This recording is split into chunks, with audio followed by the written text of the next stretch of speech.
Hello lovely people, welcome back to Cooking with Efya, where every simple homemade recipe turns into something sweet, delicious and full of love. Today we are baking something that will make your whole kitchen smell like heaven: soft and chewy chocolate cookies. If you ever wanted to make bakery style cookies right from your Ghanaian kitchen, stay with me to the end because I'm going to show you step by step how to make it perfect, not too hard, not too soft, but just right. So let's get started. All right, let's begin. In a clean mixing bowl, I've added my softened margarine. Make sure you are using soft margarine or butter, not melted, just at room temperature so it's easy to mix. I've also added in some pineapple essence as well. Now I'm adding my white sugar. Feel free to use brown sugar as well if you want. We are going to cream this together, and I'm using a hand whisk to do this. If you have wooden spoon, you can also use it and it works perfectly fine. So as you mix, you will see the margarine and the sugar slowly blending, turning light and fluffy.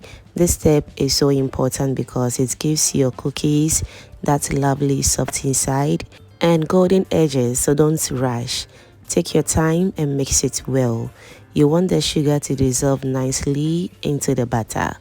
Once it looks creamy and soft, just the way you've seen it on your screens, go ahead and add in your cocoa powder. This is what gives the cookies that deep brown color and rich chocolate taste. Sieve it if you want, or you can also add it just like that, so it mixes evenly and no lumps forms. So we're going to slowly mix it until the cocoa powder blends completely with the batter mixture. You will notice it thickens and darkens beautifully at this point. The smell alone will make you want to bake right away, but you are not done yet.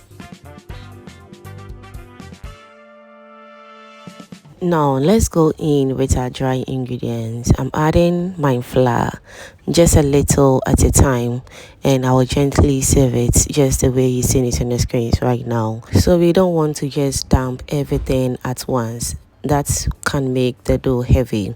So mix it slowly and enjoy the process. You can also add a bit of salt to it, but since I use salted margarine, there's no need for that, but you can still add it though. Okay, so let's mix it gently until it forms a beautiful dough. Whilst that is going on, let me use this opportunity to welcome my new subscribers and old foodie members right here. You guys are amazing. Thank you so much for watching my videos, sharing and also commenting on my videos, fam. I am very grateful. Thank you so much for doing that.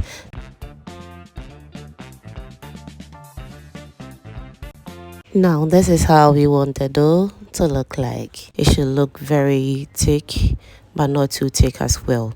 So just perfect. We're going to wrap this or keep this in the refrigerator for about 30 minutes, and this is how it looks after 30 minutes. So all that is left is for us to cut it into two and also begin to roll out the dough. Cut it according to how you want it or shape that we want, and we proceed to bake it. Make sure to dust your working surface as well, is very important.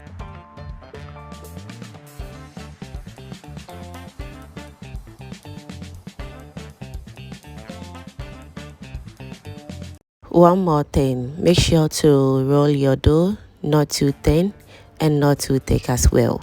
I like to roll mine to about half an inch thick, and as you can see, I'm also cutting it using one of my favorite cookies cutters. You can also feel free to use any cutter of your choice and you are good to go. So if you roll the dough too thin, the cookies will bake too fast and turn hard. If you roll it too thick, they will be soft but might not cook evenly. So aim for that middle thickness, nice and even. If you don't have a cookie cutter, just use a small cup or anything that can help you create that beautiful shapes. Kindly use it, because it doesn't necessarily mean you have to use cookie cutter to get that perfect shapes and size that you want. After cutting the cookies, place them on your baking tray nicely, just the way you're seeing it on your screens right now. And for the circle shapes, I'm going to poke some holes in it using my fork. You can also use toothpick or anything, or you can just leave it just like that and bake it under 160 degrees Celsius for about 20 to 30 minutes. It all depends on how your oven works. You can also use Ghana charcoal oven to bake this, and trust me, the end results will amaze you. So you have to try it. Now we're going to bake this in the oven, and I'm also going to bake some in my air fryer, and I'm going to compare the two, how both works. You can also use any other method that can help you bake your cookies, right? And you are good to go. I'm going to place this in the air fryer for about 170 degrees Celsius for about 20 to 30 minutes as well. And voila, this is the outcome.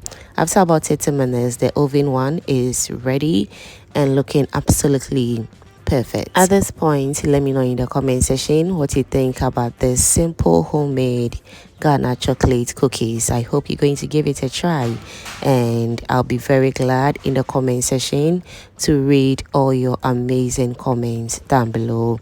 So let's see how the oven one looks. As you can see, it turned out really good and perfect, and it looks absolutely crunchy. Try this and thank me later. And also the air fryer method also turned out absolutely perfect as well. Do subscribe to my channel, turn on the post notification bell, so that anytime I upload amazing videos like this, you will be among the first person to be notified. And there you have it, my lovely people. Soft, chewy, homemade chocolate cookies made right here in your Ghanaian kitchen.